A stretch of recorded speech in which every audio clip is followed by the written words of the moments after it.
এই দুনিয়ার মধ্যে আল্লাহ তাআলার পরে, রাসূলের পরে ওয়াকাযা রাব্বুকা আল্লা তা'বুদু, ওয়াকাযা আয় আমারা আয় হাকামা আয় ফাসালা। মুফাসসিরিনে কেরাম লিখছেন আল্লাহ তাআলা ফাইনাল বলে দিয়েছেন আল্লাহ তা'বুদু ইল্লা ইয়্যা, আল্লাহর ইবাদত করো, আল্লাহ ছাড়া কারোর ইবাদত করা যাবে না। 2 নাম্বার স্থান দিয়েছে ওয়াবিল ওয়ালিদাইনি ইহসানা, তোমার সন্তান, তোমরা যারা সন্তান আছো আব্বা মায়ের সঙ্গে তোমরা ইহসানমূলক ব্যবহার করো। কি মূলক ব্যবহার? ইহসানমূলক ব্যবহার করা লাগবে। যখন মাওলানা ভাইটা কোরআনের আয়াতগুলো পড়ে পড়ে বর্দা মেজদা সেজদাকে বলছে, 3 জন হা করে তাকিয়ে আছে, এ ভাই তুই কি জিনিস বলছিস, কোথায় থেকে পেলি? বলে ভাই কোরআনের মধ্যে আল্লাহ রাব্বুল আলামিন বলেছেন ওয়াবিল ওয়ালিদাইনি ইহসানা, আব্বা মায়ের সঙ্গে ইহসান করা লাগবে। আল্লাহ রাব্বুল আলামিন আরো বলেছেন ইম্মা ইয়াবলুগান্না ইনদাকাল কিবারা আহাদুহুমা আও কিলাহুমা ফালা তাকুল লাহুমা উফফিন ওয়ালা তানহারহুমা ওয়াকুল লাহুমা কওলান কারীমা। আল্লাহ রাব্বুল আলামিন এই আব্বা মায়ের জন্য বলেছেন, ও বর্দা মেজদা সেজদা, তোমরা যে আব্বাকে মারার জন্য আসলে, এই আব্বাকে মারার আগে কোরআনে আব্বা মার ব্যাপারে কোরআনটা খুলে একটু ভালো করে দেখো। আল্লাহ বলেন ইম্মা ইয়াবলুগান্না ইনদাকাল কিবার, যদি আজকের আব্বা মা তোমাদের মধ্যে বুড়ো হয়ে যায়, যদি বয়স্কা হয়ে যায়, আহাদুহুমা আও কিলাহুমা, একজন হয়েছে অথবা 2 জন হয়েছে, আল্লাহ রাব্বুল আলামিন বলেন ফালা তাকুল লাহুমা উফ। কোরআনের মধ্যে আল্লাহ অনেক জায়গায় অনেক আয়াত দিয়েছেন, কিন্তু মানুষের কষ্ট হলে আমরা মানুষ উফ শব্দ ব্যবহার করি কি করি না? করি তো? কষ্ট হলে উফ বলি কি না? কোরআনের মধ্যে আল্লাহ তাআলা কোথাও কিন্তু উফ শব্দ ব্যবহার করেনি, একটা জায়গায় ব্যবহার করেছেন, সেটা হচ্ছে মা বাবার ক্ষেত্রে। কাদের ক্ষেত্রে বলেন? কাদের ক্ষেত্রে?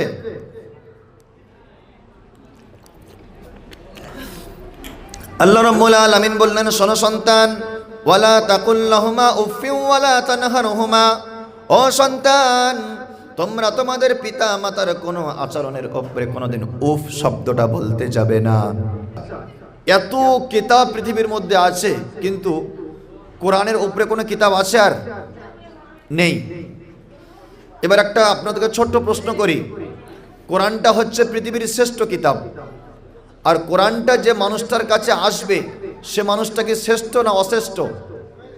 বলেন শ্রেষ্ঠ। তাহলে কোরআনটা যার উপরে নাজিল হয়েছিল সে মানুষটার নাম কি? বলেন আমাদের রাসূল সাল্লাল্লাহু আলাইহি ওয়াসাল্লাম। তো কোরআনের শিক্ষা কতটা দাম, কোরআনের শিক্ষার কতটা গুরুত্ব আজকের থাকছে এই নিয়ে আমার আলোচনা। কারণটা হচ্ছে আপনি সমাজের পাতা পর্দা উল্টে আপনি দেখেন 100-র মধ্যে 96% মানুষের মাইন্ড এমন হয়েছে যে জেনারেল না শিখলে কোনো উপায় নেই, কোনো উপায় নেই। 100-র মধ্যে 96% মা বোনদের মাইন্ড এমন হয়েছে, ছেলে মাদ্রাসা মক্তবে যাক না যাক ওতে কোনো সমস্যা নেই, তবে ওকে কেজিতে পাঠাতে হবে, প্রাইভেটে পাঠাতে হবে। আছে না নাই? আছে। কারণটা কি? সমস্যাটা কোথায়? আজকের গোটা বিশ্বের মধ্যে কোরআন নিয়ে এত চর্চা, কোরআন নিয়ে এত ভাবনা, কিন্তু আমরা আজকের কোরআন থেকে কেন পিছিয়ে? আমার একজন শিক্ষক, তিনি যখন ইউনাইটেড স্টেট অফ আমেরিকা যখন তিনি গিয়েছিলেন, গিয়ে দেখছেন একটা মেয়ে শর্ট ড্রেস পরে চেয়ারের ওপরে বসে পায়ে পা তুলে দিয়ে একটা ইংলিশে কোরআন নিয়ে পড়ছে। হুজুর জিজ্ঞাসা করলেন, তুমি কোরআনটা কেন পড়ছো? তুমি তো একজন খ্রিস্টান মেয়ে, তোমার কোরআন কি দরকার? সে বলছে, আমি রিসার্চ করছি। কি করছি? রিসার্চ করছি। কারণ পৃথিবীর মধ্যে যত ঐশী বাণী এসেছে, আসমান থেকে যত কিতাব নাজিল হয়েছে, 113টা থেকে 15টা পর্যন্ত ছোট ছোট সহিফা নাজিল হয়েছে, 4টে বড় বড় কিতাব নাজিল হয়েছে। তাওরাত মুসা নবীর উপরে, জবুর দাউদ নবীর উপরে, ইনজিল ঈসা আলাইহিস সালাতু ওয়াস সালামের উপরে, কোরআন আমাদের রসুলের উপরে। আমাদের রসুলের উপরে যে কোরআন নাজিল হয়েছে, আল্লাহ রাব্বুল আলামিন পরিষ্কার বলে দিয়েছেন, ওয়া ইন্না লাহু লাহাফিজুন, এই কোরআনের সংরক্ষক আমি একজন মহান আল্লাহ। এই কোরআন ছাড়া আরো যে সমস্ত কিতাবগুলো আছে, ইনজিলের মধ্যে, তাওরাতের মধ্যে তাদের অনুসারীরা অনেক কিছু ঢুকিয়ে দিয়েছে, কিন্তু 1500 বছর আগে কোরআন যেমন ছিল এখন সেই কোরআন তেমন আছে না নাই? আছে। তাহলে কোরআনের মর্যাদা বুঝে এসছে। নাম্বার 2, পৃথিবীতে এমন কোন কিতাব আপনি দেখাতে পারবেন না যে বইটা লেখার শুরুতে লেখক লিখে দিয়েছে এই বইয়ের মধ্যে কোনো ভুল নেই। আছে? কোনো বই এমন নেই যে শুরুতে লেখা আছে যে এই বইয়ের মধ্যে কোনো ভুল নেই, বরং বইয়ের পিছনে লেখা থাকে, প্রিয় পাঠক যদি আমার লিখনির মধ্যে কোনো ত্রুটি থাকে অনুগ্রহপূর্বক আমাকে মাফ করবেন, ক্ষমা করবেন, ক্ষমার চোখে দেখবেন। কিন্তু কেমন একটা কিতাব এই কোরআন! আল্লাহ তাআলা শুরুতেই বলেছেন, যালিকাল কিতাবু লা রাইবা ফি। এই কোরআনের মধ্যে ভুল থাকা দূরে যাক, সন্দেহ কিছু নেই, সন্দেহের কিছু নেই। কলিজার টুকরা যুবক মুসলিম ভাইয়ের আমার, একটা আবদার করি, যখন কোরআনের কোথাও আলোচনা হবে, কোরআনের মজমা হবে, কোরআনের তাফসীর হবে, সেখানে অযথা এদিক ওদিক ঘোরাফেরা কথাবার্তা না বলে বসে যাই। কারণ এই মজলিসের ব্যাপারে আল্লাহ রসুল সাল্লাল্লাহু আলাইহি সাল্লামের একটা ওয়াদা আছে। আল্লাহ নবী সাল্লাল্লাহু আলাইহি সাল্লাম বলেন, লা ইয়াকউদু কওমুন ইয়াযকুরুনাল্লাহা ইল্লা হাফফাতহুমুল মালায়েকা ওয়া গাশিয়াত আলাইহিমুর রাহমাহ ওয়া নাযালাত আলাইহিমুস সাকিনাহ ওয়া যাকারাহুমুল্লাহু ফী মান ইনদাহ। নবীজি বলেছেন, যারা কোরআন শোনার জন্য বসে, যারা কোরআনের তাফসীর ব্যাখ্যা শোনার জন্য বসে, যারা কোরআনের বাগানে বসে, গাশিয়াত আলাইহিমুর রাহমাহ ওয়া নাযালাত আলাইহিমুস সাকিনাহ, তাদেরকে আল্লাহর ফারিস্তারা ঢেকে নেয়, ঘিরে নেয়, তাদের উপরে আল্লাহর রহমত নাজিল হয়, আল্লাহর দয়া নাজিল হয়। এবং এই মানুষগুলোর ব্যাপারে, এই পাঁচলার কিছু অবুঝ মানুষ, সাধারণ মানুষ, খেটে খাওয়া মানুষ, পড়া জানা মানুষ, না পড়া জানা মানুষ, শ্রমিক মানুষ, দোকানদার মানুষ, যে যে শ্রেণীর মানুষ, দুনিয়ার কোনো মঞ্চে আপনার নিয়ে আলোচনা হবে না, কিন্তু আরশে আজিমে, আসমানে রসুল বলেছেন, ওয়াযাকারাহুমুল্লাহু ফী মান ইনদাহ, আল্লাহ রাব্বুল আলামিন এই মানুষগুলোকে নিয়ে আসমানে আলোচনা করে। যে আজকের একটা জায়গায় মাদ্রাসার গ্রাউন্ডে আমার এক বান্দা কথা বলছে, আরো বান্দারা সেখানে বসে বসে শুনছে। তো কলিজার টুকরা যুবক, আমি যেখানে কথা বলি আমার একটা গাইডলাইন আছে, একটা আবদার করব। এত বড় যে প্যান্ডেল, এত কিছু আয়োজন করা, প্রত্যেকের একটা উদ্দেশ্য থাকে, থাকে কি থাকে না? তো আপনারা যারা এসছেন, কথা শুনছেন, আপনাদের একটা উদ্দেশ্য থাকতে হবে। কি থাকতে হবে? উদ্দেশ্য থাকতে হবে। জানি না আগামীতে আর জীবনে দেখা হবে কি না, তবে একটা কথা বলি, প্রত্যেক জিনিসের শুরুতে কিন্তু নিয়ত করতে হয়। সহিহ আল বুখারীর প্রথম বর্ণনায় আছে, ইন্নামাল আমালু বিন্নিয়াহ, আমলের ফলাফল, নির্যাস, সেটা নির্ভর করে তোমার নিয়তের উপরে। কিসের উপরে ভাই? কিসের উপরে? নিয়তের উপরে। আজকের আপনি এখানে এসছেন জলসা শোনার জন্য, নিয়ত এটা নয়। নিয়ত আপনার এমন করতে হবে যে আজকের জলসা থেকে আমি প্রত্যেকটা বক্তার থেকে একটা করে জিনিস হলেও আমার ভিতরে আমি সেটা নেব, আর সারা জীবন তার উপরে আমি আমল করার চেষ্টা করব, ইনশাআল্লাহ। ইনশাআল্লাহ একটা বক্তা যখন বক্তব্য দেয়, তার মুখে বহু রকমের হাদিস কোরআনের কথা আসে। তো সব সময় নিজেকে খেয়াল রাখতে হবে যে আমি কোরআনের কোনো একটা বিষয় আমার ভিতরে নেব। আচ্ছা, নিয়ত আপনাদের পাকা হয়ে গেল। এবার একটা কথা আপনাদেরকে প্রশ্ন করি আমি। এখানে কোরআন অনেকেই জানেন, কোরআনে যে 30টা পারা আছে, 114টা সূরা আছে, 750 থেকে প্রায় 800টা পৃষ্ঠা আছে, হাজার হাজার আয়াত আছে, হাজার হাজার ব্যাখ্যা আছে, ওয়ার্ড আছে, শব্দ আছে, লক্ষ লক্ষ জাবরজের পেশ নোক্তা আছে। বিশাল একটা মোটা কিতাব। এই কিতাবের সর্বপ্রথম যে আয়াতটা, প্রথম যে কথাটা, প্রথম যে বাণীটা কোনটা ছিল, নাজিল কোনটা হয়েছিল? আল্লাহ এই গোটা বিশ্ব চালানোর জন্য যে গাইডলাইন আমাদেরকে দিয়েছেন, যেমন একটা কার কিনলে, ফোর হুইলার কিনলে বা যে কোনো একটা আপনি গাড়ি কিনলে তার গাইডলাইন থাকে কি থাকে না? প্রত্যেক প্যাকেজে গাইডলাইন থাকে যে জিনিসটা আপনি কেমনভাবে ব্যবহার করবেন, ইউজার ম্যানুয়াল একটা থাকে না? তো গোটা বিশ্বকে গাইড করার জন্য একটা আছে, তার নাম হচ্ছে কোরআন। এই কোরআনের মধ্যে আল্লাহ তাআলা আসমান, জমিন, চাঁদ, সূর্য থেকে শুরু করে টোটাল বিজ্ঞান, ভৌগোলিক থেকে শুরু করে টোটাল গোটা পৃথিবীর এ টু জেড সব কিছু এর মধ্যে পুট করেছে। সেগুলো মানুষ তথ্য বার করে করে আনছে। যদি আপনাকে বলা হয় যে আধার কার্ডে যে ফিঙ্গারপ্রিন্ট সিস্টেম, এটা কে আবিষ্কার করলো? কোরআন থেকেই বার করা হয়েছে, কোরআনের সূরা থেকে বার করা হয়েছে। আল্লাহ কোরআনে সব জানিয়েছে। যাই হোক, তো এই বিশাল কোরআনের প্রথম আয়াত হয়েছিল কোন কথাটি বলেন? ইকরা। ইকরা মানে হচ্ছে পড়ো। এবার আওয়াজ আসতে, ইকরা মানে হচ্ছে কি? ভালো করে বুঝতে হবে আমার। আল্লাহ তাআলা এত কিছু থাকতে আল্লাহ কেন প্রথম বললেন ইকরা, বান্দা পড়ো? তার মানে বোঝা গেল কোনো কিছু হতে গেলে, কিছু করতে গেলে, কিছু বুঝতে গেলে আগে পড়তে হবে। আপনার কি করতে হবে? পড়তে হবে। রব্বুল আলামিন বলেন ইকরা বিসমি রাব্বিকাল্লাযী খালাক। আল্লাহ রব্বুল আলামিন বললেন, বান্দা তুমি সর্বপ্রথম যখন কথা বলা শিখবে, ফার্স্ট টাইম তোমার পড়া লাগবে আর বিসমি রাব্বিকাল্লাযী খালাক। ও বান্দা, প্রথম যখন তুমি পড়বে, তোমার রব যিনি তোমাকে সৃষ্টি করেছেন তার পড়া আগে পড়া লাগবে, তার পড়াটা আগে পড়া লাগবে। এবার একটা জিনিস আপনাদেরকে আমি ছোট্ট টপিকে বুঝিয়ে দেই।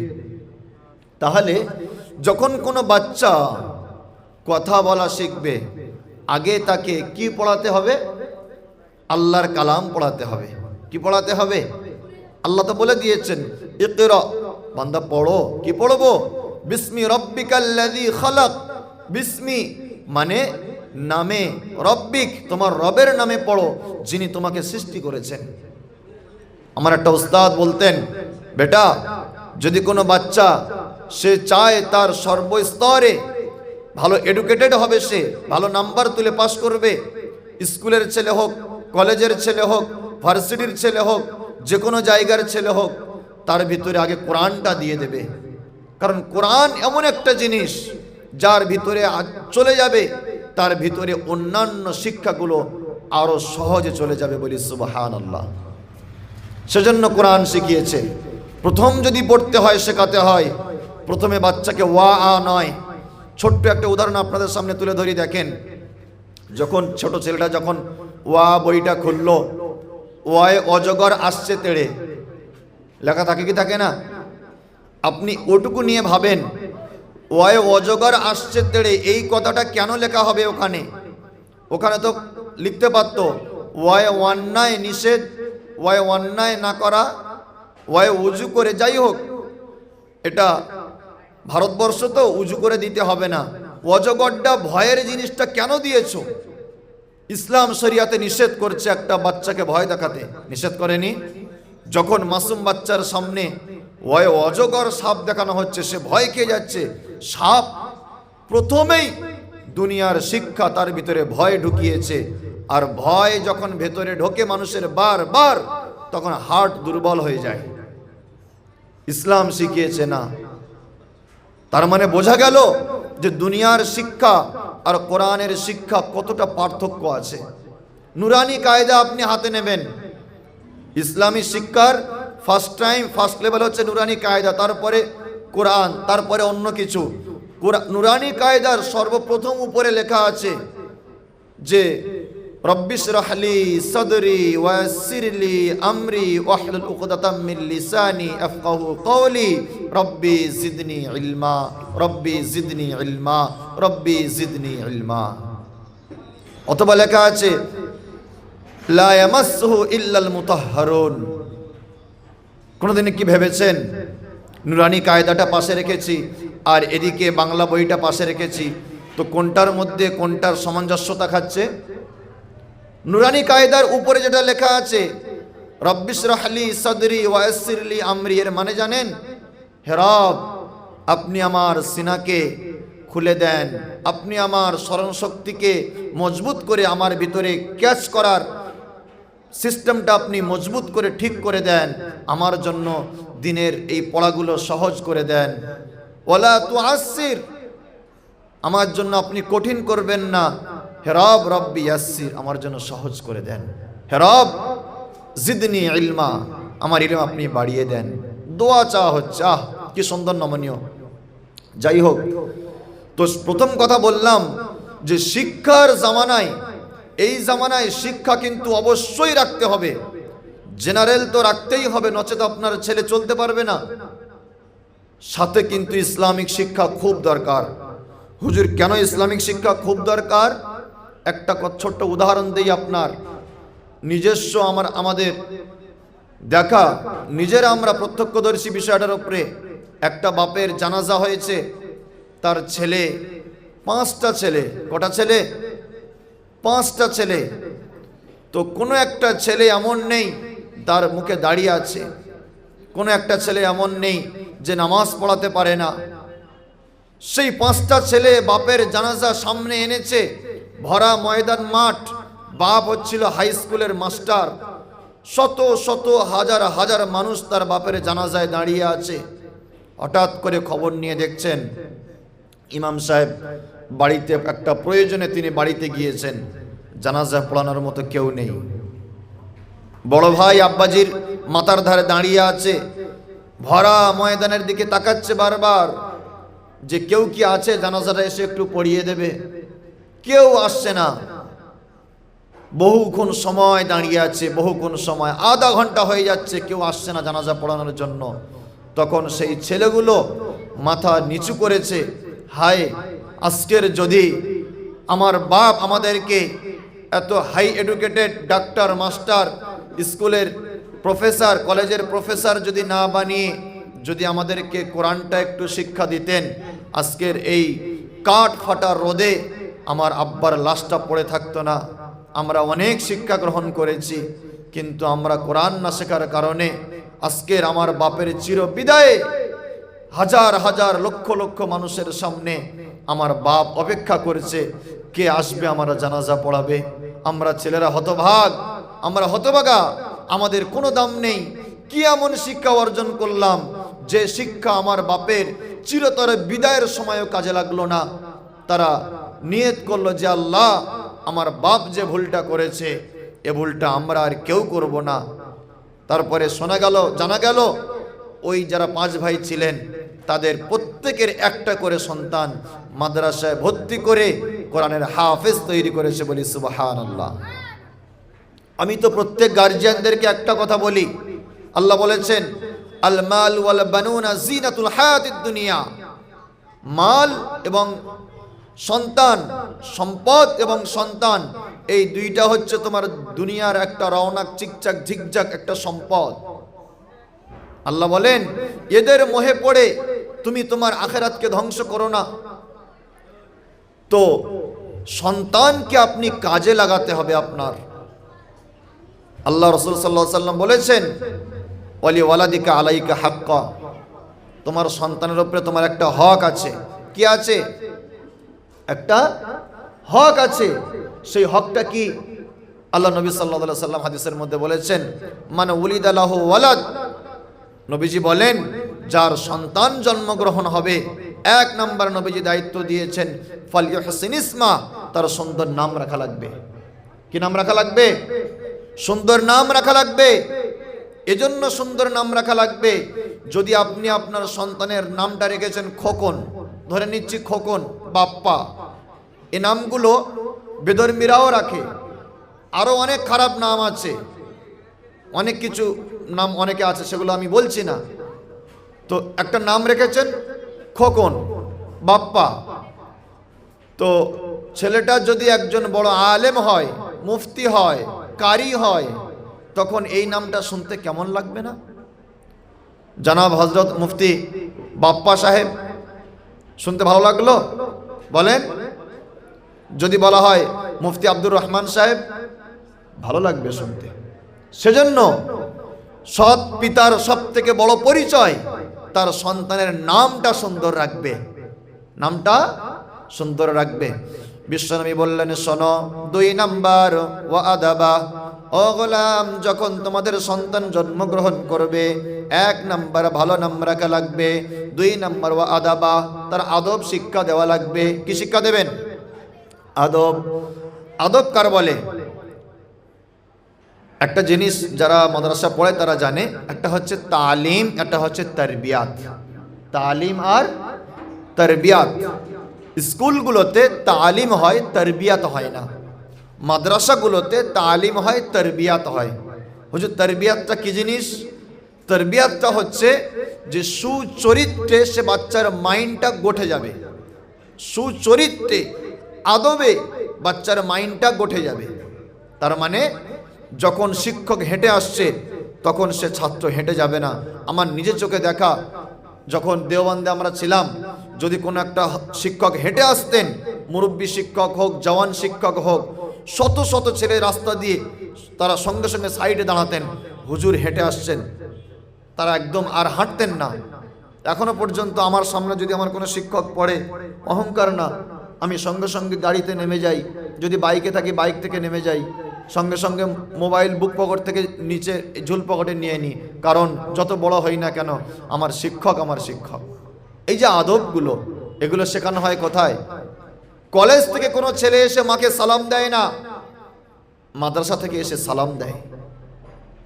মসজিদগুলোতে দেখবেন জুতো সোজা করা থাকে, কোনো ক্লাবে কোনো পার্টি অফিসে জুতো সোজা করা থাকে না। এখানে করে কারা এগুলো? এদের ভিতরে আদব আছে। কলেজ ভার্সিটির ছেলেরা 2 হাত বাড়িয়ে আপনাকে মুসাফা করবে না, মাদ্রাসার মাসুম বাচ্চাগুলো গিয়ে আসসালামু আলাইকুম ওয়া রাহমাতুল্লাহি ওয়া বারাকাতুহু বলে তারা মুসাফা করবে। এর নাম হচ্ছে আদব। এই আদব শিক্ষা দিতে হবে। বিশ্বনবী আমার বললেন, শোনো, মান উলিদা লাহু ওয়ালাদুন, ও উম্মত, তোমাদের মধ্যে যাদের সন্তান হবে, 1 নম্বর আমি নবী দায়িত্ব দিলাম, ফালিহসিন ইসমা, তার সুন্দর নাম রাখা লাগবে। 2 নম্বর আদাবা, তার আদব শিক্ষা দেওয়া লাগবে। আদব শিক্ষা দেওয়ার ক্ষেত্রে বিশ্বনবী আমার বললেন, শোনো, আদব যখন শিক্ষা দেবে, পৃথিবীর কোনো গ্যাংস্টারকে ফলো করা যাবে না, পৃথিবীর কোনো প্লেয়ারকে, কোনো খেলোয়াড়কে, কোনো নায়ক নায়িকাকে ফলো করা যাবে না। আল্লাহ রাব্বুল আলামিন পরিষ্কার কোরআন মাজিদের মধ্যে বলেছেন, লাকাদ কানা লাকুম ফি রাসূলিল্লাহি উসওয়াতুন হাসানাহ। আল্লাহ বলে, শোনো বান্দা, ও বান্দা বান্দিরা, তোমরা তোমাদের সন্তানদেরকে যখন আদব শিক্ষা দেবে, যখন তাদেরকে ভদ্রতা শেখাবে, আমি আল্লাহ কোরআনের মধ্যে একটা মানুষের নাম ঘোষণা করলাম, ওই মানুষটার আদর্শে আদর্শিত করার চেষ্টা করো। লাকাদ কানা লাকুম ফি রাসূলিল্লাহি উসওয়াতুন হাসানাহ। বিশ্ব নবীর মধ্যে রয়েছে উত্তম চরিত্র। যদি কেউ তার চরিত্র সুন্দর করার নিয়ত করে নেয়, সে যেন বিশ্ব নবীর চরিত্রকে সুন্দর করে। আমার নবীর চরিত্র সুন্দর কেমন করে বুঝবো? ওই কোরআন নির্ভেজাল, যে কোরআনের মধ্যে আল্লাহ তাআলা শুরুতে লিখেছেন, যালিকাল কিতাবু লা রাইবা ফিহি, there is no doubt in this Quran, এর মধ্যে কোনো সন্দেহ নাই। এই কোরআন বিশ্ব নবীর চরিত্রের উপরে সার্টিফিকেট দেয়। ওয়া ইন্নাকা লাআলা খুলুকিন আযীম। ও রাসূল, এই বিশ্বের মধ্যে যত মানুষ আসুক না কেন, সব থেকে আপনার চরিত্রের উপরে স্ট্যাম্প মারা আছে, আপনি হচ্ছেন সব থেকে উত্তম চরিত্রের অধিকারী। বিশ্বকবি রবীন্দ্রনাথ ঠাকুরকে প্রশ্ন করা হলো, ও কবি রবীন্দ্রনাথ ঠাকুর, আপনি একজন সাধু মানুষ, ঠাকুর মানুষ, কেন আপনার মুখে দাড়ি, কেন আপনার মাথায় টুপি, আর কেন আপনার গায়ে লম্বা জামা? কবি রবীন্দ্রনাথ উত্তর দিয়েছিলেন, বাবা, আমি এই বিশ্বের মধ্যে 100 মনীষীর বই পড়েছি, আরো বেশি মনীষীর জীবনী পড়লাম, কিন্তু মক্কা নগরীতে একজন ব্যক্তি ছিলেন, সেই ব্যক্তির জীবনী আমাকে মনোমুগ্ধ করে দিয়েছে। মক্কার একজন এতিম শিশু, যার নাম হলো মুহাম্মদ সাল্লাল্লাহু আলাইহি ওয়াসাল্লাম। তিনি হচ্ছেন বিশ্বের শ্রেষ্ঠ মানুষ। তার চরিত্র এত আমার সুন্দর লেগেছে, আমি তার চরিত্রের দিকে তাকিয়ে আমি তার মতো আমার শরীরের গঠন থেকে শুরু করে শরীরের সব কিছু ড্রেস ভূষাগুলো তার মতো করার চেষ্টা করলাম। ছাত্র প্রশ্ন করলেন, রবীন্দ্রনাথ আপনার মুখে কেন দাড়ি আছে? বললেন, তিনি মুহাম্মাদের মুখে দাড়ি ছিল। ও রবীন্দ্রনাথ, আপনার কেন বড় বড় চুল? বলে, মুহাম্মাদের বড় বড় চুল ছিল। আপনার গায়ে কেন লম্বা সাদা জামা? তিনি বললেন, মুহাম্মাদের জামা ছিল কারণ আমি মুখে দাড়ি নিয়ে কোনো নোংরা জায়গায় যেতে পারবো না। আমার ঘাড়ে বড় বড় চুল নিয়ে আমি কোনো নোংরা জায়গায় যেতে পারবো না। গায়ে সাদা জামা নিয়ে আমি নাচ গানের আড্ডায় যেতে পারবো না। আমার এই ড্রেস আমাকে বাধা দেবে। যদি আমি আজকের ওই মুহাম্মাদের আদর্শ থেকে বাইরে থাকি, তাহলে গুনাহের কাজ আমার জন্য সহজ হয়ে যাবে। কিন্তু নবী মুহাম্মাদের আদর্শ যদি আমার সঙ্গে থাকে, ওই গুনাহ আমার দ্বারা সম্ভব নয়। সুবহানাল্লাহ। আপনি একটু ভেবে দেখেন, ছোট্ট উদাহরণ আপনাকে দিচ্ছি, ছোট্ট উদাহরণ। 100টা ছেলে, তারা চুল এদিক থেকে চেঁচে এদিক থেকে উল্টা পাল্টা কাটিং করে, টাইট শার্ট পরে, ছেঁড়া ফাটা ফাটা প্যান্ট পরে না, ওই প্যান্ট পরে হেঁটে হেঁটে আসছে। আর একটা মাদ্রাসার ছেলে মাথায় সাদা পাগড়ি বেঁধে, সাদা জুব্বা পরে, ঘাড়ে বাবরি চুল নিয়ে হেঁটে হেঁটে আসছে। বলেন তো সবাই চোখ বন্ধ করে কাকে দেখতে ভালো লাগবে? মাদ্রাসার ছেলেটা। কি বলেন? তার আদর্শের উপরে কোনো আদর্শ যায় না। কলিজার টুকরা যুবক, ভালো করে শোনো। সন্তানকে কেন আপনি দিন শিক্ষা দেবেন? একজন পিতার 3জন সন্তান। কয়জন সন্তান? 3জন সন্তান। বড় ছেলে আর মেজ ছেলেকে দিয়েছে ডাক্তারি পড়ার জন্য, লন্ডনে পাঠিয়ে দিয়েছে। ছোট ছেলেটা অত্যন্ত দুষ্টামি করে, মাথা মোটা, তেমন কিছু বুঝে আসে না। বড় ছেলে আর মেজ ছেলেকে লন্ডনে পাঠিয়েছে ডাক্তার করবে। জানে ওই দুটো ছেলে ভদ্র ছেলে, তাদের ব্রেন ভালো, তাদেরকে ডাক্তার করা হবে। আর ছোট ছেলেটা একটু মাথা মোটা, দুষ্টামি করে, তারে কিছু গরু কিনে দিয়েছে। কি কিনে দিয়েছে? কিছু গরু কিনে দিয়েছে। ছোট ছেলেটা রাখালগিরি করে, আর 2টা ভাই তারা ডাক্তারি করে। আর ওই 2টা ভাই তারা লন্ডনে পড়াশোনার মাঝে বহু টাকা খরচা করে, কিন্তু ছোট ছেলেটা এক বাড়িতে থেকে গরু নিয়ে চলাফেরা করে। তারপরে বাবার আরো একটা সন্তান হলো, তার থেকে ছোট, 4 নম্বর সন্তান। বাপ বলল, 2জনকে তো ডাক্তারি করতে দিলাম, আর একজনকে তো মাঠে দিলাম, আর একজন ছোট, একে আর কোথায় দেবো? আমার তো অর্থ নেই, একে মাদ্রাসায় দিয়ে দিই। বলে পিতা তার সেই ছোট্ট ছেলেটাকে মাদ্রাসায় ভর্তি করলেন। হঠাৎ করে বাপের বয়স যখন আস্তে আস্তে হয়ে আসতে লাগলো, 2টা ভাই তারা ডাক্তারি পড়ে লন্ডন থেকে ফিরে আসলেন। তাদের পিছনে হাজার হাজার টাকা খরচা করেছে। এদিকে রাখাল ছেলেটার পিছনে মোটামুটি খরচা করেছে, কিন্তু যে ছেলেটা মাদ্রাসায় গিয়েছিল তাকে ফ্রি বোর্ডিংয়ে খাইয়েছে, তার পিছনে খরচা দেয় নাই। মাদ্রাসায় বলেছে কোনো খরচা দিতে পারবো না, তাই মাদ্রাসা কর্তৃপক্ষ মেনে নিয়েছে। 4জন ছেলে বাপের, 2টা ছেলে ডাক্তার হয়ে বাড়ি ফিরলেন, একটা ছোট ছেলে মাওলানা হয়ে বাড়ি ফিরেছে, আর একজন রাখাল, সে রাখালগিরি করে। হঠাৎ করে বড় ভাইয়ের বইয়েরা ঝামেলা শুরু করলো। আমাদের শিক্ষা আছে, আমাদের স্ট্যাটাস খুব হাই, এই গরিব পরিবারে থাকা যাবে না। বাপের বলো, বাপ যেন জায়গা লিখে দেয়, বাপ যেন আমাদেরকে সেফ সাইড করে দেয়, আমরা এখানে জায়গা বিক্রি করে দিয়ে শহরে ঘর বানাবো। বড় ভাই মেজ ভাই যুক্তি করলো, কি করা যায়? বলছে, আমরা শুধু যুক্তি করলে হবে না, 3 নম্বর যে গোয়াল করেছে, গরু দেখভাল করে, তাকেও ডাক, তাকেও আমরা সাথে করে নি। 3 ভাই মিলে যুক্তি করেছে, যদি ছোট ভাইকে ডাকি মাওলানা, ও ডাকলে তো ও সব কিছু মিটমাট করে দেবে, কিন্তু বাপেরকে যদি আমরা এখনই বলি আব্বা আমাদের জায়গা লিখে দাও, বাপ জীবনে দেবে না। তাই 3 ভাই আলোচনা করলো, আমরা 3 জনা মিলে বাপকে দুনিয়া থেকে সরিয়ে দেই। ছোট ভাই ব্যাপারটা কিছুই জানে না। হঠাৎ করে জানালার পাশ দিয়ে আওয়াজটা তার কানে পৌঁছে গেল, আব্বার বিষয়ে কিছু আলোচনা এখানে হচ্ছে। তিনি চুপচাপ দাঁড়িয়ে গেলেন। আমার তিনটে ভাই আলোচনা করে, আমাকে ডাকে না। কি আলোচনা এমন করে? একটু ভাই বুঝতে পেরেছে বাপের জমি জায়গাগুলো কেড়ে নিয়ে বাপকে মেরে ঘর থেকে বার করে দেবে। প্ল্যান তৈরি হয়ে গেল, সব ভাইরা রেডি হয়ে গেল। ছোট ভাই এশারের নামাজ পড়তে গেলেন, বড় ভাই আর মেজ ভাই তারা দাঁড়িয়ে আছে। আর রাখালের তো জ্ঞান নেই, এ মারার জন্য বড় লাঠি এনেছে। বড় ভাই মেজ ভাই বলেছে, তুই মার শুরু করবি, আমরা দাঁড়িয়ে দেখবো, কিছু বলবো না। আমরা শিক্ষিত ছেলে, আমরা এডুকেটেড ছেলে, আমরা যদি কিছু বলি তাহলে মানুষ আমাদেরকে খারাপ বলবে। এমন প্ল্যান তৈরি করেছে।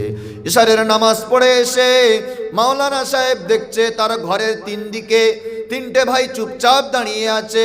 ও ভাই কি খবর? বলে, তুই কোনো কথা বলবি না? কি খবর, কি হয়েছে? তখন তারা সব কিছু বলল। দেখ ভাই, বাপকে যদি ডাইরেক্ট বলি জায়গাগুলো লিখে দাও, বাপ লিখে দেবে না, সেহেতু একটু টর্চার করা লাগবে। সেই সময় মাওলানা ভাই বলল, দেখো ভাই যান, আব্বাকে মারতে যাবে না, কারণ ওই বাপ তার জীবনের একটা একটা ফোঁটা রক্তের ফোঁটা, ঘামের ফোঁটাগুলো পায়ে ফেলে তোমাদেরকে বড় করেছে, তোমাদেরকে মানুষ করে দুনিয়াতে প্রতিষ্ঠা করেছে। তোমাদের জন্য লক্ষ লক্ষ কষ্ট তার শরীরে রেগে আছে। ওই বাপকে মারতে যাবে না। প্রয়োজনে দরকার হয় আমার যেটুকু জমি জায়গা আছে, আমি যেটুকু পাবো সেইটুকু তোমরা নিয়ে নাও। এই বলে বাপ মাকে ঘর থেকে ডেকে বার করলেন। বার করার পরে মাওলানা সাহেব সব বিষয়গুলো শুনিয়ে দিলেন। শুনিয়ে দেওয়ার পরে বড় ভাইদের মাথায় হাত পড়ে গেল। আমরা তো প্রোগ্রাম সেটেল করলাম, কিছুই তো হলো না, সব কিছু নষ্ট করে দিল মাওলানা ছেলেটা। এই ছোট ছেলেটা বড় ভাই মেজ ভাইয়ের কাছে গিয়ে বলে, আল্লাহ কোরআনের মধ্যে জানিয়ে দিয়েছেন, ওয়াকাযা রাব্বুকা আল্লা তা'বুদু ইল্লা ইয়াহু ওয়া বিল ওয়ালিদাইনি ইহসানা। ও বড়দা মেজদা, ভালো করে শোনো, আল্লাহ রাব্বুল আলামিন বলেছেন, এই দুনিয়ার মধ্যে আল্লাহ তাআলার পরে, রাসূলের পরে, ওয়াকাযা রাব্বুকা আল্লা তা'বুদু, ওয়াকাযা আয় আমারা, আয় হাকামা, আয় ফাসালা। মুফাসসিরিনে কেরাম লিখছেন, আল্লাহ তাআলা ফাইনাল বলে দিয়েছেন, আল্লাহ তা'বুদু ইল্লা ইয়া, আল্লাহর ইবাদত করো, আল্লাহ ছাড়া কারোর ইবাদত করা যাবে না। 2 নাম্বার স্থান দিয়েছে ওয়াবিল ওয়ালিদাইনি ইহসানা, তোমার সন্তান, তোমরা যারা সন্তান আছো, আব্বা মায়ের সঙ্গে তোমরা ইহসানমূলক ব্যবহার করো। কি মূলক ব্যবহার? ইহসানমূলক ব্যবহার করা লাগবে। যখন মাওলানা ভাইটা কোরআনের আয়াতগুলো পড়ে পড়ে বর্দা মেজদা সেজদাকে বলছে, তিনজন হা করে তাকিয়ে আছে। এ ভাই, তুই কি জিনিস বলছিস, কোথায় থেকে পেলি? বলে, ভাই কোরআনের মধ্যে আল্লাহ রাব্বুল আলামিন বলেছেন ওয়াবিল ওয়ালিদাইনি ইহসানা, আব্বা মায়ের সঙ্গে ইহসান করা লাগবে।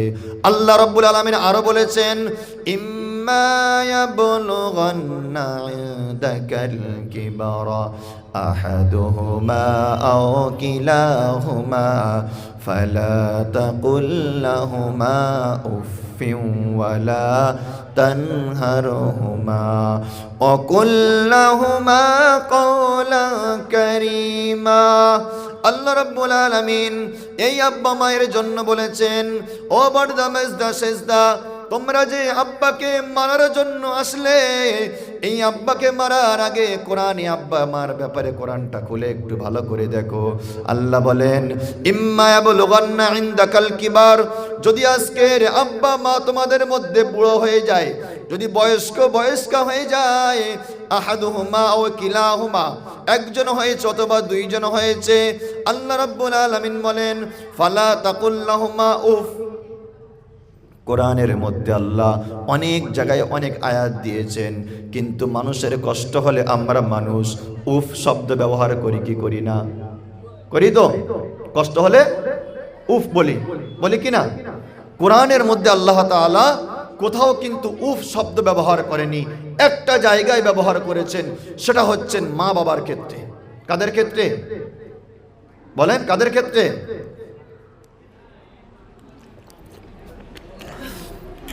আল্লাহ রাব্বুল আলামিন বললেন, শোনো সন্তান, ওয়ালা তাকুল লাহুমা উফফিন ওয়ালা তানহারহুমা। ও সন্তান, তোমরা তোমাদের পিতা মাতার কোনো আচরণের উপরে কোনোদিন উফ শব্দটা বলতে যাবে না। উফ শব্দ তোমরা বলবে না। আব্বা মার বয়স যখন হয়ে যাবে, একটা কথা 3 বার করে বলবে। ওষুধ তুমি কিনে এনে দিয়েছো, তবুও জিজ্ঞাসা করবে, বাবা ওষুধটা এনেছো নাকি, ওষুধটা এনেছো নাকি। তুমি সকালে বললে হ্যাঁ আব্বা ওষুধ চলে এসছে, আবার বিকালবেলা জিজ্ঞাসা করবে, বাবা ওষুধ এসেছে নাকি। বারবার তোমাকে জিজ্ঞাসা করবে। আল্লাহ বলে, ও সন্তান, তোমার আব্বা মা তোমাকে বারবার জিজ্ঞাসা করলেও তুমি একবারের জন্য বিরক্ত হবে না। তুমি যখন ছোট ছিলে, তুমি একটা কথা বারবার তোমার আব্বার গালে হাত দিয়ে জিজ্ঞাসা করেছো। ট্রেনে যাচ্ছিলে তুমি এক জায়গায়, যাওয়ার সময় তুমি বারবার ট্রেনে বসে বসে আব্বাকে প্রশ্ন করেছো, আব্বা ওটা কি, আব্বা ওটা কি, আব্বা ওটা কি। একবারের জন্য বাপ তোমারে ধমক দেয় নাই। প্রত্যেকটা বারে তোমার বাপ তোমাকে আদর করে, যত্ন করে, ভালোবেসে বলেছে, বাপ ওটা অমুক জিনিস, অমুক জিনিস। ও সন্তান, আজকের বাপ মা বয়স হয়ে গিয়েছে বলে আজকের তোমরা বাপের উপরে উফ বলতে যাবে না। অনেক সন্তান এমন দেখা যায় ঝটকা মেরে ঝিড়কা দিয়ে মা বাপের উপরে কথা বলে। আল্লাহ বলে, শোনো সন্তান, ওয়ালা তানহারহুমা, তোমরা তোমাদের আব্বা মায়েকে ঝটকা মেরে কথা বলতে যাবে না। আমি আল্লাহ সুন্দরভাবে শিখিয়ে দিলাম, ওয়াকুল লাহুমা কওলান কারীমা। ও সন্তান, বরং তোমরা তোমাদের আব্বা মায়ের সঙ্গে নরম সুরে, তোমরা মধুমাখা কণ্ঠে, সুন্দর আচরণে আব্বা মায়ের সঙ্গে তোমরা ব্যবহার করো। আল্লাহ বলেন, ওয়াহফিজ লাহুমা জানাহাজ যুল্লি মির রাহমা। ও সন্তান, দুনিয়ার মধ্যে যত বন্ধু বান্ধব, আত্মীয় স্বজন, যত রকমের সম্পর্ক তোমার আছে, সবার উপরে তুমি যতটা দয়া মায়াশীল হৃদয় নিয়ে থাকো, সব থেকে বেশি তোমার আব্বা মায়ের উপরে নিয়ে তুমি থাকো। ওয়াহফিজ লাহুমা জানাহাজ যুল্লি মির রাহমা। ও সন্তান, তোমার যত দয়া মায়া ভালোবাসা আদর যা কিছু আছে, সব কিছু তোমার আব্বা মায়ের জন্য ডানার মতো ভিতরে করে নাও। আর আল্লাহ রাব্বুল আলামিনের কাছে দোয়া করো, ওয়াকুর রাব্বিরহামহুমা কামা রাব্বায়ানি সগীরা। ও রব, আমার আব্বা মা আমাকে যেমন করে ছোটবেলায় মানুষ করেছে, তেমন এদের বয়সকালে এদের উপরে তুমি রহম করো। যখন এই কাহিনীগুলো ওই মাওলানা ছেলেটা তার বড় ভাই, মেজো ভাই, সেজো ভাইকে বললেন, তারা তো শুনে মাথা নিচু করে দিয়েছে। আব্বা দৌড়ে গিয়ে মাওলানার বুকে জড়িয়ে ধরেছে, বলে, বাপ, লক্ষ লক্ষ টাকা খরচা করে তোর 2টা ভাইকে ডাক্তার বানিয়েছি, আর একে অনেক বড় গোশালা করে দিয়েছি, অনেক গরু ছাগল মহিষ পালে, এরও ভালো ইনকাম আছে। এ বাপ, তোকে আমি খুব কম খরচায় পড়াশোনা করিয়েছি, তোকে আমি আলেম বানিয়েছি, মাওলানা বানিয়েছি। আজকের দেখলাম এই বিচারে তুই আমার জানটা বাঁচিয়ে দিলি। এ বাপ, ভালো করে বলি শোন, আমার যখন জানাজা হয়ে যাবে, মানুষেরা যখন আমার মরণের খবর পেয়ে যাবে, কেউ আসুক চাই না আসুক, বাপ, তুই আমার খাটটা ধরে আমাকে কবর পর্যন্ত পৌঁছে দিস। সুবহানাল্লাহ। বলেন তো, এখানে সুন্দর বিচারটা কে জানিয়েছে? আলেম ছেলেটা জানায়নি? ভাববার আছে বিষয়গুলো, যে সত্যিকারে আসলে জিনিসটা কোথায়। তার মানে বোঝা গেল কি, যে আপনি দুনিয়াতে যাই করেন না কেন, আপনি দুনিয়াতে যে বিষয়ে যাই করেন না কেন, সব কিছুর কিন্তু মূল একটা জিনিস, কোরআনের শিক্ষা আপনার এসে ঠিক কাজ দেবে। কাজ দেবে কি দেবে না? আপনারা একটা আল্লাহর ওলির নাম শুনেছেন, বাইজিদ বুস্তামি রহমাতুল্লাহি আলাইহি, নাম শুনেছেন? নাম শুনেছেন? রাবিয়া বসরি নাম শুনেছেন? মুরব্বীরা অনেকে জানে। বাইজিদ বুস্তামি রহমাতুল্লাহ আলাইহি, তিনি বড় মাপের আল্লাহর ওলি ছিলেন। এক সময় 5 লক্ষ খ্রিস্টান তার হাতে কালেমা পড়েছে। আমার আপনার হাতে কজনে কালেমা পড়ে মুসলমান হয়েছে? তার হাতে 5 লক্ষ খ্রিস্টান কালেমা পড়ে মুসলমান হয়েছে। যারা গার্জিয়ানরা আছেন, যারা বাচ্চাদেরকে মাদ্রাসায় দিয়েছেন, তাদেরকে আমি একটা কথা বলি, ভালো করে শোনেন। আমি যেখানে থাকি, তো অনেক ছাত্রকে মাদ্রাসায় দিয়েছি, একটু মেহনত করেছি, তাদের গার্জেনদের থেকে একটু হাত করে যোগাযোগ করে মাদ্রাসায় পাঠিয়েছি। কিছুদিন পর দেখি বহু বাচ্চা তারা মাদ্রাসা থেকে ফিরে চলে আসছে, মাদ্রাসায় পড়ে না, টোটালি আর পড়বেন না। আমি জিজ্ঞাসা করলাম, বাবা কি সমস্যা? বিভিন্ন সমস্যা দেখাচ্ছে। যাই হোক, রুগী তো অনেক কিছু বলবে, কিন্তু ডক্টর তো রুগীর কথা শুনবে না, রুগীর কথা শুনবে না। আমি বুঝতে পেরেছি সমস্যাটা কোথায়, মোটামুটি বুঝতে পেরেছি। গাছ যেমন হয় ফলও, আম গাছে কোনোদিন কিন্তু নিম ফল হয় না, আর নিম গাছে কোনোদিন আম হয় না। হয়? কথা বলেন, হয়? যাই হোক, তার মানে বোঝা গেল কি, যে গার্জেন যেমন হবে বাচ্চাও কি হবে, তেমন হবে। তবে সব ক্ষেত্রে নয়, কিছু ক্ষেত্রে ব্যতিক্রম। যেমন ইব্রাহিম আলাইহিস সালাতু ওয়াস সালাম, তিনি নবী ছিলেন, তার বাপ ছিলেন ঠাকুর পূজারী, ছিলেন কি ছিলেন না? তাই না? সব ক্ষেত্রে হয় না। যাই হোক, বাইজিদ বোস্তামি রহমাতুল্লাহ আলাইহি তার ছোট্ট জীবনীটা আপনাদেরকে বলি, খুব মূল্যবান একটা জিনিস। তিনি দুনিয়াতে আসার আগে তার আব্বাজি দুনিয়া ছেড়ে চলে যান। তিনি ইতিম অবস্থায় দুনিয়াতে আসেন। যখন তার 6 বছর বয়স হলো, তার মা ভাবছে ছোট ছেলেটাকে নিয়ে আর পরের বাড়িতে কদিন কাজ করে বা খাবো। বাইজিদ বোস্তামি রহমাতুল্লাহ আলাইহির মা, তিনি লোকের বাড়িতে কাজ করে করে সংসার চালাতেন, কাজ করে করে সংসার চালাতেন। তিনি একদিন খুব ভাবলেন যে আমার এই বাইজিদকে নিয়ে আমি যে কাহিনীটা আপনাদেরকে শোনাচ্ছি, আপনার ছোট ছেলেটাকে আপনি কিভাবে আল্লাহর ওলি বানাবেন, সেই সিমটমটা আমি বলছি। আমি ওই জন্য শুরুতে বলেছি আপনার নিয়ত পাকা রাখতে হবে। এই যে বাচ্চার, এই যে ছেলেটা আজকের কোরআনের জ্ঞান থাকার কারণে তার আব্বাকে বাঁচিয়ে নিয়েছে কি নেয় নাই? ওই দিন তো রাত্রেবেলা বাপের জানাজা হয়ে যেত, বুঝে আসেনি? কটা আলেম এমন আছে মা বাপের ভাত দেয় না? আছে। ইমাম সাহেবের 5,000 টাকা মাইনে হলেও সে বলে মা আমার কাছে থাক, বলে কি বলে না? মানুষ একটা কথা বলে, মাদ্রাসায় পড়লে ছেলেরা খাবে কি, সংসার চালাবে কি? আরে মাদ্রাসায় যারা পড়ে, আল্লাহ এদের যা খাওয়ায়, এরম রাজা মন্ত্রীরা খেতে পায় না। পায় বলেন? খাওয়ানোর মালিক কে? নিজে এই কানে শুনেছি, চামড়ার আমি নিজে কানে শুনেছি। 2 বছর আগে 2022 সালে একটা গার্জেন বলছে যে মাদ্রাসায় পড়ে সে নিজে কি খাবে আর তার বইয়ের কি খাওয়াবে। আমার একটা ওস্তাদ বলেছিলেন, বাবা এই যে করোনা চলছে, এই করোনার সময় বড় বড় চাকরিজীবীদের মাইনে বন্ধ হয়ে গিয়েছিল, যায়নি? কিন্তু কোনো ইমাম সাহেবের বেতন বন্ধ হয়নি। বলি সুবহানাল্লাহ। বড় বড় চাকরিজীবীরা সব লোন নিয়ে ঘর বানাচ্ছে, মেয়ের বিয়ের সময় লোন নিচ্ছে কি নেয় না? কোন হুজুর কিন্তু লোন নিয়ে মেয়ের বিয়ে দেয় না। দেয়? ভাববার আছে, খুপড়ি খুলে একটু ভাবুন, এরা গরিব কই? এদের মেয়ের বিয়েতে তো লোন নেয় না, এরা তো সুদে টাকা খাটায় না। কারণ কি? যার পাশে আল্লাহ আছে তার জন্য কারো দরকার নাই, ঠিক কিনা? তাকওয়া, বিশ্বাস কার উপরে? আল্লাহর উপরে। সাহাবায়ে কেরাম দোয়া করেছেন, নামাজ পড়ছেন, দোয়া করেছেন, জাতা ঘুরছে না। নবীজি বলছেন ফের নামাজ পড়ো, নামাজ হয়নি, আবার নামাজ পড়েছে, ঘুরছে না, আবার নামাজ পড়ো। সালাতুল হাজাত নামাজটা এমনি দিয়েছে।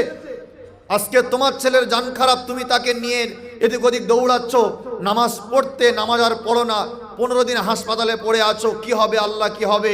তোমার বিবির জান খারাপ, তুমি মসজিদে যাও না, দুনিয়াময় দৌড়াচ্ছ। আর হুজুরের বাড়িতে মানুষের জান খারাপ, হুজুরের বইয়ের জান খারাপ, হুজুরের বাচ্চার জান খারাপ। হুজুর ভেবেছে দুনিয়াতে সব থেকে বড় চিকিৎসক যদি থাকতে হয় তো তিনি আছে। হুজুর ডাইরেক্ট গিয়ে আল্লাহর কাছে হাত তুলে দোয়া করছে, আল্লাহ এ দুনিয়ার ডাক্তারের কাছে আমি চিকিৎসা চাইনি, আল্লাহ চিকিৎসা তো তার কাছে চেয়েছি যে কারোর কাছে চিকিৎসা চায় না। আল্লাহ সুস্থ করবে না? কি বলেন?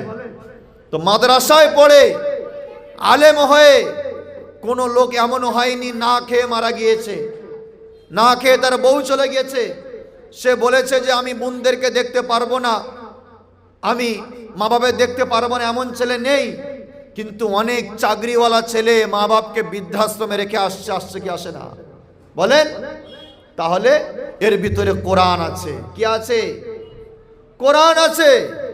কিছু না হলেও বাচ্চা এতটুকু বোঝে যে আমি যেদিন দুনিয়ার মুখ দেখেছিলাম সেদিন এক হাতে জান আর এক হাতে সন্তান নিয়ে আমার মা তার জান বাজি রেখে আমাকে দুনিয়াতে এনেছে, এটুকু আমার দিলে আছে। আমার ছোট্ট ছেলেটাকে আমি, আপনার ছোট্ট ছেলেটাকে আপনি যেভাবে মানুষ করছেন আশা ভরসা নিয়ে, আপনার আব্বাজি আম্মাজিও আপনার উপরে সে আশা ভরসা নিয়ে মানুষ করেছে।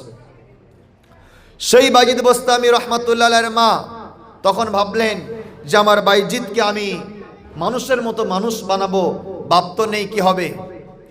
তিনি চিন্তায় পড়ে গেলেন, খোঁজ পেলেন একজন বড় আলেম আছেন, তার দরবারে গেছেন, গিয়ে বলছেন হুজুর আমার বাইজিদকে আপনার কাছে রাখতে হবে। তিনি বলছেন দেখো মা, আমার কাছে রাখার মতো সুযোগ নেই, আমি তো নিজেও ভালো খেতে পাই না। আজকালের ঘটনা, 850 বছর আগের কথা বলছি, 800 বছর আগের কথা বলছি। তিনি বলছেন আমি তো ভালো খেতে পাই না, মা কি খাওয়াবো তোমার ছেলের। বলছে হুজুর আপনি যা পারেন খাওয়ান, আমার বাচ্চাকে আপনার মতো করে আমাকে দেওয়া লাগবে, আমার বাচ্চাকে আপনার মতো করে দেওয়া লাগবে। কলিজার টুকরো যুবক ভাইয়ের একটা কথা ভালো করে শোনেন তো।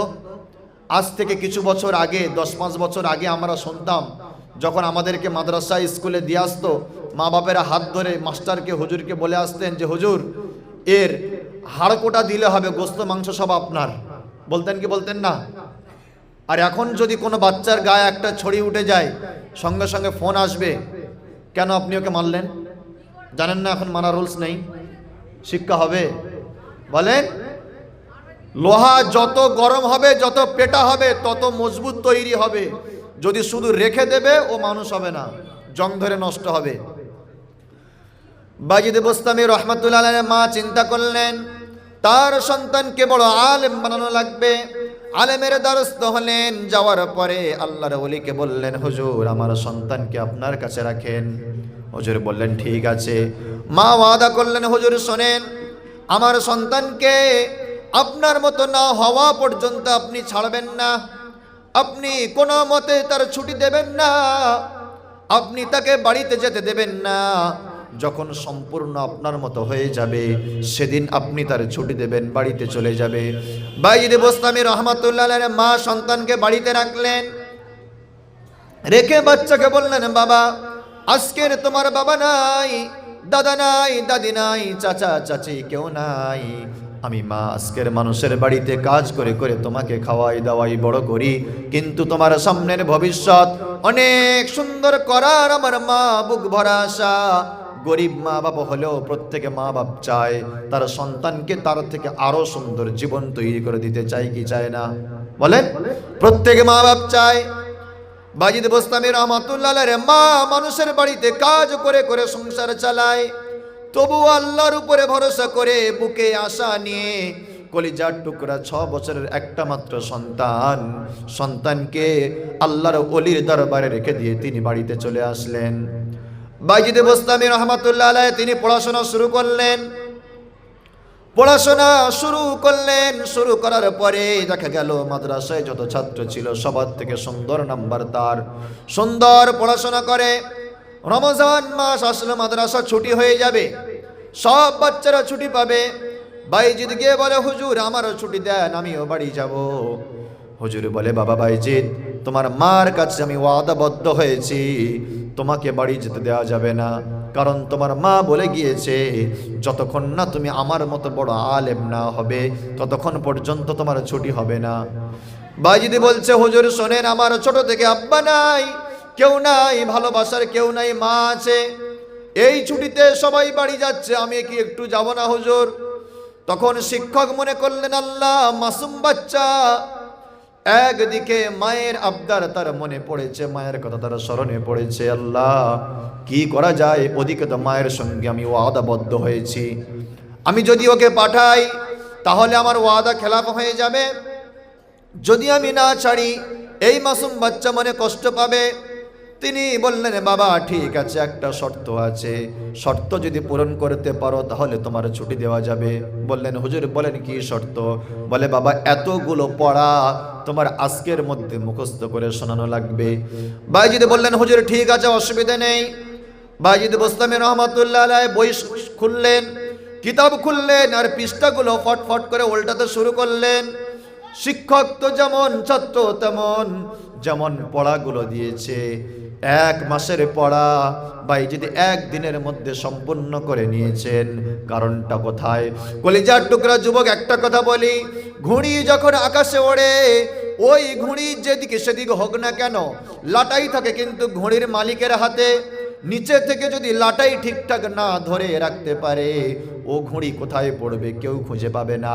ঠিক তেমন সন্তানকে যদি তুমি বড় করতে চাও, সন্তানকে মাদ্রাসায়, স্কুলে, কলেজে, প্রাইভেটিতে পাঠিয়ে দিলে হবে না। তোমার সন্তানের জন্য তোমার ঘর থেকে বসে লাটাইয়ের মতো দোয়া করতে হবে। কি করতে হবে? সন্তান ওখানে আল্লাহর কোরআন পড়বে, আর মা ঘর থেকে নামাজের পাটিতে বসে দোয়া করবে, আল্লাহ আমার সন্তানকে আপনি বড় আলেম বানিয়ে দেন, আমার সন্তানকে কোরআনের হাফেজ বানিয়ে দেন, এই দোয়া করবে। বাইজিদ বোস্তামি রাহমাতুল্লাহ আলাইহির মা সারাদিন মানুষের বাড়িতে কাজ করে, সন্ধ্যাবেলা এসে আল্লাহর কাছে বাইজিদের জন্য দোয়া করে। দোয়ার কারণে আজকের আল্লাহর ওলি তিনি হয়েছেন।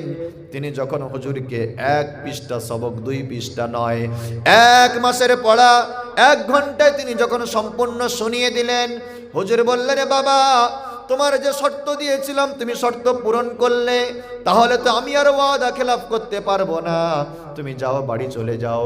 বাইজিদ বোস্তামি তিনি ছোট্ট ছোট্ট পায়ে, গুটি গুটি পায়ে, 6 বছরের সন্তান, তার বাপ বলে দুনিয়াতে কেউ নাই।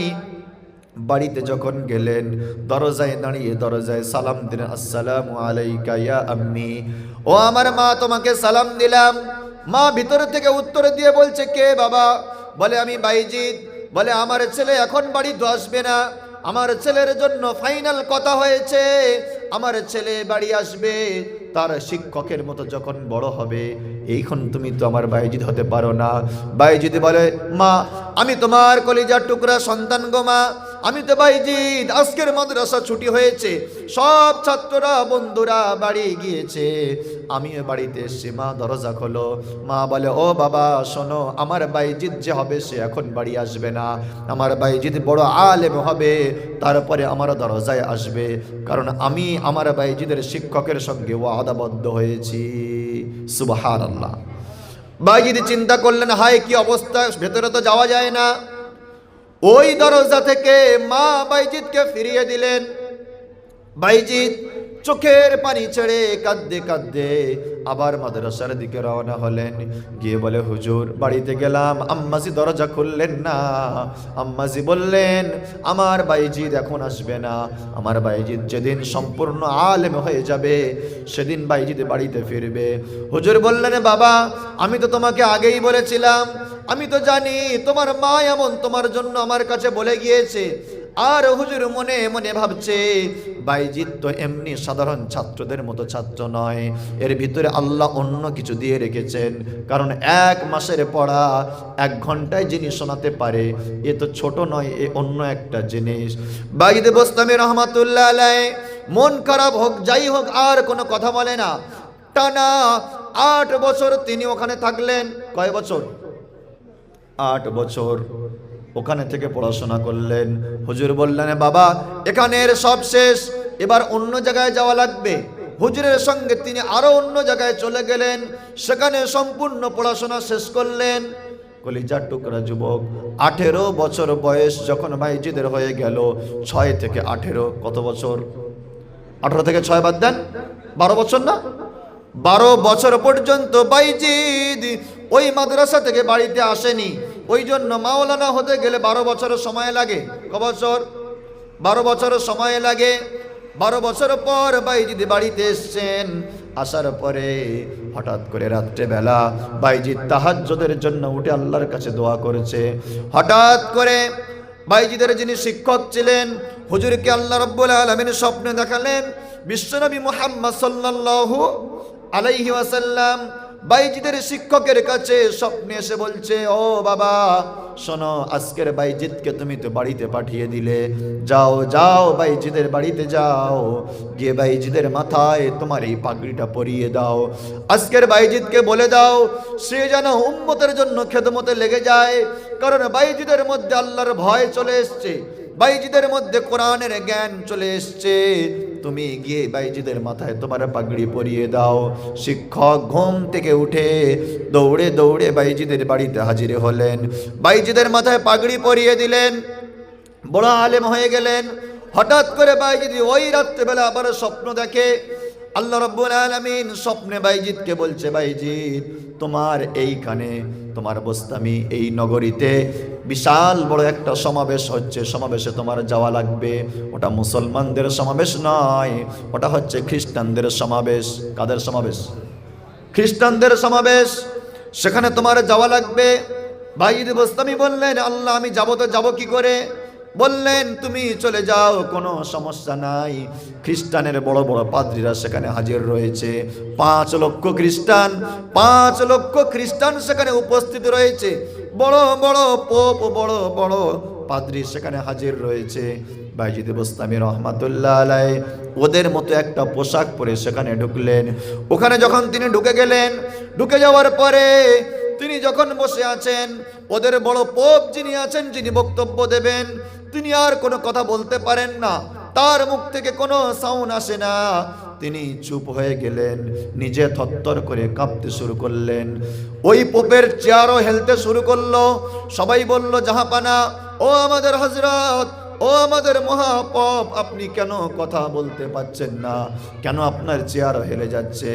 তিনি বলছেন, আমি তোমাদের মাঝে এত বছর কথা বলেছি, কোনো ভয় লাগেনি, কিন্তু আজকের তোমাদের মাঝখানে কথা বলতে গিয়ে আমার একটা ভয় লাগছে, কারণ এখানে বসে আছে একজন মুহাম্মাদি। সুবহানাল্লাহ। এখানে একজন মুহাম্মাদি বসে আছে। তারা বলছে, কে মুহাম্মাদি? আপনি বলেন, তার গর্দান উড়িয়ে ফেলবো। তিনি বলছেন, না, তার গর্দান ওড়াতে লাগবে না, তাকে কিছু প্রশ্ন করব। যদি সেই মুহাম্মাদিটা, যদি সেই ছোট্ট ছেলেটা 18 বছরের যুবক যদি আজকের উত্তরগুলো দিয়ে দেয়, তাহলে আমি তার ছেড়ে দেব। এই বলে তাকে প্রশ্ন করলো। বাইজিদ রহমাতুল্লাহ আলাইহিকে একটা দুইটা নয় 60টা প্রশ্ন করলো। কয়টা প্রশ্ন? 60টা প্রশ্ন করা হলো। তিনি সব প্রশ্নের উত্তরগুলো দিয়ে দিলেন। দেওয়ার পরে বাইজিদ বললেন, আমি কি আপনাকে একটা প্রশ্ন করতে পারি? আপনি আমার 60টা প্রশ্ন করেছেন, আমি তো সব উত্তরগুলো দিলাম। সেই সময় পাদ্রী বলল, বলেন। বাইজিদ বললেন, শোনেন, আপনার 60টা প্রশ্নের উত্তরে আমি একটাও কিন্তু আটকাই নাই, সব উত্তরগুলো দিয়েছি। আরো 2টা প্রশ্ন বেশি করে করে দিল। সেই 2টা প্রশ্নের উত্তর তিনি দিয়ে দিলেন। মোট 62টা প্রশ্ন বাইজিদকে করা হলো। বাইজিদ বলে, শোনেন, আপনি আমাকে 62টা প্রশ্ন করলেন, আমি আপনাকে একটা প্রশ্ন করব। বলছে, কি বলেন? বলে, আপনি উত্তর দেন, আকাশের আর জান্নাতের চাবিটা কি? আকাশের আর জান্নাতের চাবি কি? যখন বাইজিদ প্রশ্ন করলেন, সঙ্গে সঙ্গে সেই বড় পোপ চুপ হয়ে গেলেন। বাইজিদকে কাছে ডেকে বলছে, বাবা বাইজিদ, আমি জানি, কিন্তু উত্তর দিলে সমস্যা আছে। বলে, কোনো সমস্যা নেই। তখন বলছে, এই যে লক্ষ লক্ষ মানুষ, 5 লক্ষ আজকের খ্রিস্টান আমার সামনে বসে আছে, যদি আমি আজকের ওই আকাশের আর জান্নাতের চাবিটা বলে দেই, তাহলে এরা আমার আর কেউ মানবে না। তখন তিনি পরিষ্কার বললেন, দেখো, তোমার এই যারা অনুসারী আছে এদেরকে জিজ্ঞাসা করেন এই উত্তর তারা শুনতে চাই কিনা। তারা বললে, হ্যাঁ, আপনার কথা এতদিন পর্যন্ত আমরা মেনে আসছি জাহাপানা। ও আমাদের মহাপপ, প্রধান পপ, আমরা আপনার কথা শুনবো। আপনি এখন যা বলবেন তাই আমরা শুনবো। আজকের আমাদের ভাই একজন বাইজিদ আপনাকে প্রশ্ন করেছে, আকাশের আর জান্নাতের চাবি কি, আপনি বলে দেন। তিনি বলছেন, লা ইলাহা ইল্লাল্লাহু মুহাম্মাদুর রাসূলুল্লাহ সাল্লাল্লাহু আলাইহি ওয়াসাল্লাম। সঙ্গে সঙ্গে 5 লক্ষ খ্রিস্টান সেখানে মুসলমান হয়ে গিয়েছে। সুবহানাল্লাহ। বুঝে আসেনি? আবু হানিফা রহমাতুল্লাহ আলাইহি জানাজা দেখে 90,000 খ্রিস্টান কালেমা পড়েছে। ইমাম তাইমিয়ার জানাজা দেখে 50,000 খ্রিস্টান জানাজা পড়েছে। আহমদ ইবনে হাম্বলের শুধু জানাজা দেখে 60,000 খ্রিস্টান ঈমান এনেছে। তিনি লিখেছেন যে আমাদের জানাজা এটা হচ্ছে আমাদের একটা মেসেজ, আমাদের একটা নিদর্শন যে মানুষ কি করে ভালো হয়, আসলে মানুষ কারা হয়। মুর্দা লাশ দেখে যদি হাজার হাজার মানুষ কালেমা পড়তে পারে, তাহলে জিন্দা অবস্থায় কত কালিমা পড়েছে। কলিজার টুকরা যুবক, একটা কথা বললাম প্রথমে যে লাকাদ কানা লাকুম ফি রাসূলিল্লাহি উসওয়াতুন হাসানাহ, উত্তম চরিত্র আদর্শ থাকতে গেলে কোথায় আছে? রসুলের আদর্শের মধ্যে। আর সেই রসুলের আদর্শটা শেখানো হয় মাদ্রাসার মধ্যে। যদি আপনার সন্তানকে আপনি বানাতে চান, আমি বলবো আপনি জেনারেল এডুকেটেড থেকে শুরু করে সব কিছু আপনি বানান, ডাক্তার, মাস্টার, ইঞ্জিনিয়ার, ব্যারিস্টার, আপনি সব বানান, কিন্তু ভিতরে তার নামাজ আর কোরআনের জ্ঞানটা দিয়ে রাখেন। যখন জানাজা দাঁড়িয়ে যায়, শত শত মানুষ দাঁড়িয়ে যায়, কোনো মানুষ সঠিকভাবে সাধারণ লোক বলতে পারবে না জানাজার দোয়াগুলো। মায়ের জানাজা পড়তে এসছে সন্তান, কিন্তু সে সন্তান জানাজার দোয়া জানে না। ওর থেকে বড় হতভাগা দুর্ভাগা কে আছে? আব্দুল কাদের জিলানী রহমাতুল্লাহ আলাই, তিনি আল্লাহর বড় ওলি ছিলেন। শুধু আব্দুল কাদের জিলানী এখনো তৈরি হবে, তবে তেমন মা দরকার, তেমন মা দরকার। সেজন্য একটা কথা বললাম শুরুতে, যে গোটা বিশ্বের যেটা গাইডলাইন, তার প্রথম আয়াত কিন্তু নাজিল ছিল পড়ো। সেজন্য শিক্ষা সন্তানের দেন, নিজেরা অর্জন করেন, বাড়িতে মায়েদেরকে ব্যবস্থা করে দেন। শিক্ষা শিখতে হবে। আমি তো একটা কথা আবদার করি প্রত্যেক মা বাবার কাছে, যে এমনকি মনটা চায় না যে আমার বাচ্চা আমার জানাজার নামাজটা পড়াবে, আমার বাচ্চা আমার জন্য আল্লাহর কাছে কাঁদবে। ইমাম সাহেবকে তো অত চেনেন না, তিনি তো কাঁদতে পারেন, নাও কাঁদতে পারেন, কিন্তু আমার সন্তান আমার জানাজা পড়াবে, আমার সন্তান আমার কবরের ধারে দাঁড়িয়ে আব্বা আমার কবরের দিকে মুখ করে কাঁদবে, এমন সন্তান কি আমরা চাই না? আমি তো বলি আপনার সন্তানকে আপনি আলেম বানান। সন্তান যখন মসজিদে নামাজ পড়াবে, জুমার দিন, ঈদের দিন, শত শত মুসল্লি তার পেছনে ইক্তেদা করবে, সব দোয়াগুলো আপনার কবরে যাবে। যাবে কি যাবে না? কলিজার টুকরা যুবক, পৃথিবীতে যত শিক্ষা আছে, ডাক্তার, মাস্টার, ইঞ্জিনিয়ার, ব্যারিস্টার থেকে শুরু করে আইপিএস, এসপিএস, ডিপি, এসপি থেকে শুরু করে যত শিক্ষা আছে, সব শিক্ষা এই মাটির কবরের উপর পর্যন্ত, আর এই কোরআন শিক্ষা জান্নাতের ভিতর পর্যন্ত। বলি সুবহানাল্লাহ। পারবেন ইনশাআল্লাহ? আল্লাহ তাআলা আমার প্রত্যেক যুবক ভাইয়ের মাইন্ড এটাই করে দিক, তারা যেন তাদের একটা করে সন্তানকে আল্লাহর রাস্তায় রেখে নিজের জান্নাতের পথটা সহজ করে নেয়। ওয়া আখির দাওয়ানা আনিল হামদুলিল্লাহি রাব্বিল আলামিন। মুফতি সাহেব চলে এসেছেন, তিনি আলোচনা রাখবেন কোরআন ও হাদিসের নিরিখে। আপনারা নিজ নিজ আসনে বসে থাকেন ইনশাআল্লাহ। আমার থেকে খুব সুন্দর আলোচনা তিনি করবেন। আল্লাহ তাআলা আমাদের সবাইকে সহ হযরতদের, ওয়াইজিনদের সুস্থ রাখুন, ভালো রাখুন। আসসালামু আলাইকুম ওয়া রাহমাতুল্লাহি ওয়া বারাকাতুহু।